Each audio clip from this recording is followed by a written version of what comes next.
കുട്ടിക്കുറ്റവാളികൾ ഏറി വരികയാണ് നമ്മുടെ നാട്ടിൽ. അക്രമവും പിടിച്ചുപറിയും ബലാത്സംഗവും മയക്കുമരുന്ന് കേസിലുമടക്കം ഇപ്പോൾ അടുത്ത കാലത്തായി കൊലപാതക കേസുകളിൽ വരെ പ്രായപൂർത്തിയാകാത്തവർ പ്രതികളാകുന്നത് കൂടി വരികയാണ്. കേരളത്തിലെ എല്ലാ പോലീസ് സ്റ്റേഷനുകളിലും കുട്ടിക്കുറ്റവാളികളുടെ ഒരു നീണ്ട ലിസ്റ്റ് തന്നെയുണ്ട്.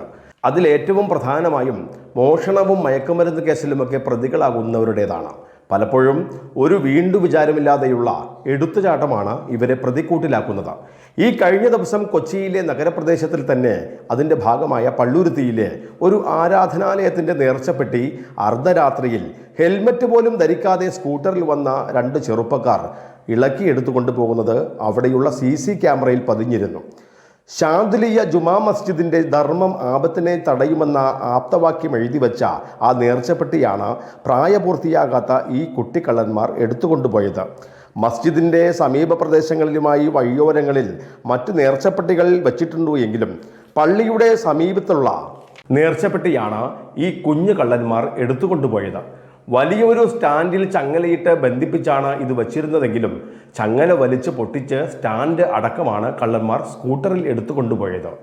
ക്യാമറയിൽ രണ്ടുപേരുടെയും മുഖം വളരെ വ്യക്തമായി പതിഞ്ഞിട്ടുള്ളതിനാൽ ഇവരെ തിരിച്ചറിയുവാൻ പെട്ടെന്ന് സാധിക്കുകയും അതിൽ ഒരാളെ പോലീസ് അറസ്റ്റ് ചെയ്യുകയും ചെയ്തിട്ടുണ്ട്.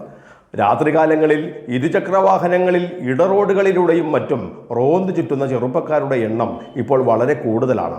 സമയത്ത് ഇടവഴികളിലും മറ്റും തമ്പടിക്കുകയും അവിടെ വെച്ച് മയക്കമരുന്ന് ഉപയോഗിക്കുകയും പിന്നീട് അക്രമവും മറ്റ് അസാൻമാർഗിക പ്രവർത്തികളിലും ഏർപ്പെടുന്നവരും അതൊക്കെ പതിവായിരിക്കുന്നു.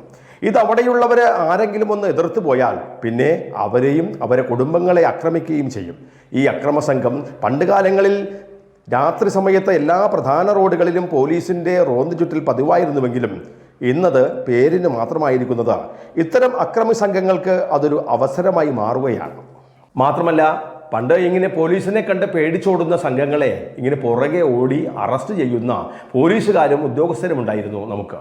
എന്നാൽ അത് ഇപ്പോഴത് ഒരിടത്തും കാണുവാൻ സാധിക്കുന്നില്ല. പോലീസുകാരാണെങ്കിലും ജീവനിലെ കൊതി തന്നെയാണ് അതിൻ്റെ പ്രധാന കാരണവും.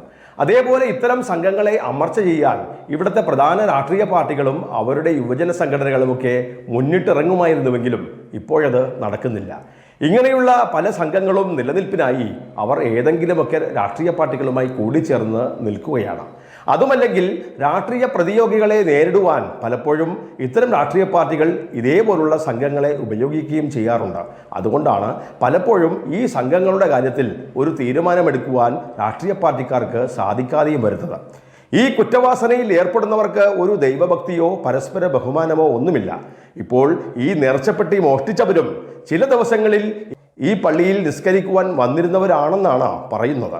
എന്നാൽ പിന്നീട് ഇവരെ ഒരു പള്ളിയിലും പ്രാർത്ഥനാ സമയത്ത് കണ്ടിട്ടില്ല താനും.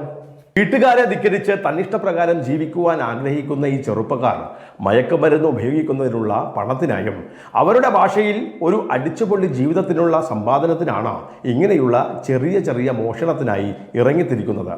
രാത്രിയിലിറങ്ങി റോഡുകളിലിരിക്കുന്ന ഇരുചക്രവാഹനങ്ങളുടെ ആ ലോക്കുകളൊക്കെ പൊട്ടിച്ച് വണ്ടിയിലുള്ള ഇന്ധനം തീരും വരെ കണ്ട ഇടവഴികളിലൂടെ വാഹനം ഓടിച്ച് നടക്കുകയാണവർ. എവിടെ വെച്ചാണോ വണ്ടിയിലെ പെട്രോൾ തീരുന്നത് അവിടെ ഈ വാഹനം ഉപേക്ഷിച്ച് പോവുകയും ചെയ്യും. ഇപ്പോൾ ഈ സമീപകാലത്തെ ഈ പോലീസ് സ്റ്റേഷനുകളിലെത്തിയ 2 വീലർ മോഷണ പരാതിയിലുള്ള ഒരു കാര്യമാണിത്. പരാതിക്കാരന് ഇന്ധനം തീർന്ന വണ്ടി തിരിച്ചു കിട്ടുന്ന മറ്റൊരിടത്ത് നിന്നും കുറച്ച് ദിവസങ്ങൾക്ക് ശേഷമായിരിക്കും. ഏതായാലും നാട് നിറയുന്ന ഈ കുട്ടിക്കള്ളന്മാരിൽ നിന്നും നാടിനെ രക്ഷിക്കേണ്ടതുണ്ട്. അതിന് ഇവിടുത്തെ പോലീസ് സേനയും സന്നദ്ധ സംഘടനകളും റെസിഡൻസ് അസോസിയേഷനുകളും അടക്കം രാഷ്ട്രീയ പാർട്ടികളും ചേർന്ന് ഒരുമിച്ച് കൈകോർക്കേണ്ടതായിട്ടുണ്ട്. എങ്കിൽ മാത്രമാണ് ജനങ്ങളുടെ ജീവനും സ്വത്തിനും അല്പമെങ്കിലും കാവലാളാകാൻ വേണ്ടി സാധിക്കുന്നത്. ഒപ്പം നമ്മുടെ പുതുതലമുറയെ അവരെ സന്മാർഗത്തിലൂടെ നയിക്കുവാനുമാകും.